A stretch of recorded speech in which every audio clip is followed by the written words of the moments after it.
So in this video I want to look at some more examples of expanding brackets. So here's our first example. We've got x plus 1 all squared. When I square something, I multiply that thing by itself. So x plus 1 squared is just x plus 1 times x plus 1. Now here's what I do. I take each term in the first bracket and I've got to distribute that across to each of the terms in the second bracket. So what do I mean by this? Well, I've got x here, and I've got to distribute this x across the x and the 1 in the second bracket. So let me show you what I mean by this.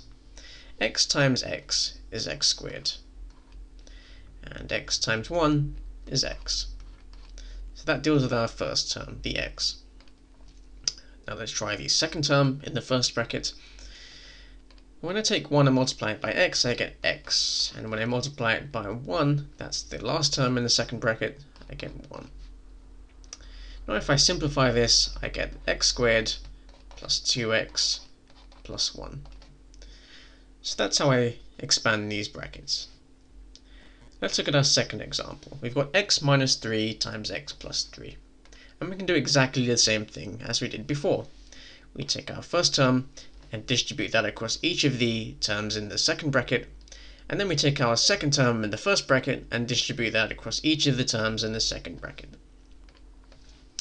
So what have we got? We've got x times x. X times x is x squared, and x times 3 is 3x. That goes with our first term. Now for the second one. We've got minus 3 times x. Minus 3 times x is minus 3x. And lastly, minus 3 times 3 is minus 9. Now if I simplify this, well, I've got 3x minus 3x. So I've got something minus itself, so I'm left with 0. So what I'm left with is x squared minus 9, because these two terms cancel. Now there's a trick here. I've got something in the form a minus b times a plus b. This is called the difference of two squares rule. What I mean by that is if I've got something of the form a minus b times a plus b, then that's just equal to a squared minus b squared. So in this case, a was x and b was 3. So x minus 3 times x plus 3 turned out to be x squared minus 3 squared, and 3 squared is 9. So that's the difference of two squares rule. Let's try our final example, 2x minus 3 cubed. If I'm cubing something, I'm multiplying that thing by itself 3 times. So if I write this out, I've got 2x minus 3 times 2x minus 3 times 2x minus 3. Okay, now what do I do? Well, first I'm going to focus on these two brackets here. I'm going to see what happens if I expand this, and whatever expression I get left, I'm going to then distribute that across the last bracket. So I want you to forget about this bracket for now. So let's focus on expanding these two brackets here. We can do exactly the same thing as we did before. Let's focus on our first term first. That's a 2x.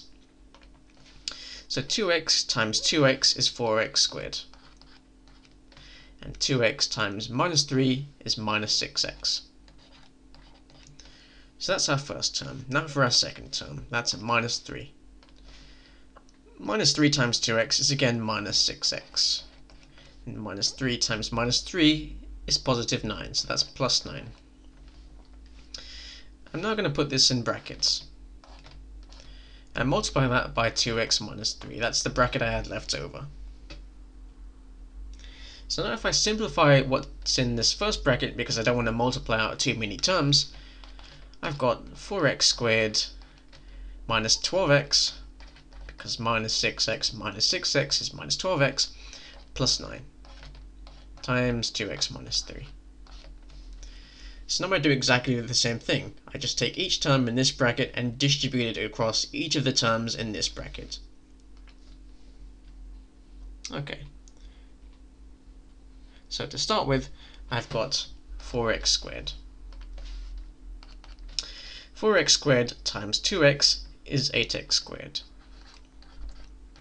And 4x squared times minus 3 is minus 12x squared. Minus 12x squared. Sorry, this should be a cubed. because I've got x squared times x, and x squared times x is x cubed, so that should be a cubed. Minus 12x squared.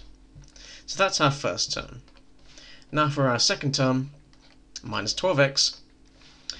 Minus 12x times 2x is minus 24x squared. So that's minus 24x squared, because I've got an x times an x, which is x squared. Minus 12x times minus 3 is positive 36x. So positive 36x. That's our second term. Now we've got our last one, plus 9.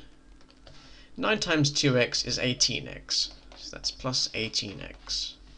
And 9 times minus 3 is minus 27. So that's minus 27. So now let's tidy this up. Well, I've got only one cube term, so that stays the same. That's 8x cubed. Looking at our x squared terms, I've got minus 12x squared minus 24x squared, which is minus 36x squared. I've also got two x terms, so I've got 36x plus 18x, and 36 plus 18 is 54, so this is plus 54x. And lastly, I've got my constant term here on its own, so that's minus 27. So that's how I expand that.